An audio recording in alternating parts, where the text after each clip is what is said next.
പ്രകാശമേ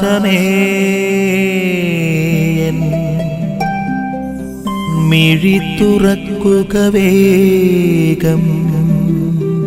പ്രിയമുള്ളവരെ, ഇന്നത്തെ സുവിശേഷത്തില് മറിയം നൽകുന്ന അതെ എന്ന മറുപടിയെ കുറിച്ചാണ് നാം ധ്യാനിക്കുന്നത്.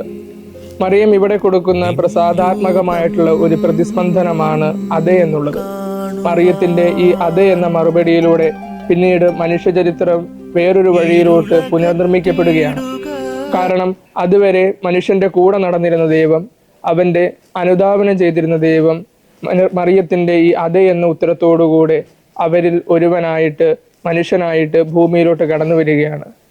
പ്രിയമുള്ളവരെ, മാനുഷികമായ ബലഹീനതകൾക്കാളുപരി ദൈവം നമ്മളിൽ പ്രവർത്തിക്കുമെന്ന ഉറപ്പോട് മറിയം കൊടുത്ത അതെ എന്ന പ്രതിസ്പന്ദനമാണ് ദൈവം നമ്മിൽ നിന്ന് കാത്തിരിക്കുന്ന ഉത്തരമെന്ന് പറയുന്നത്.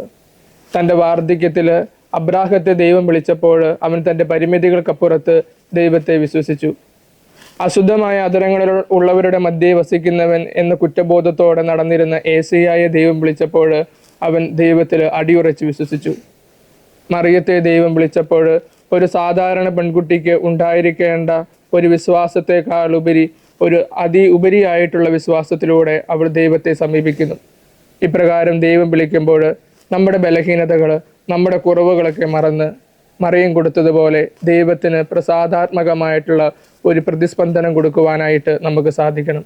നമ്മൾ പറയണം, അതേ ദൈവമേ, ഞാൻ തയ്യാറാണ് എന്ന്. ആമേൻ. നിൻ വഴിയേ നടക്കാം.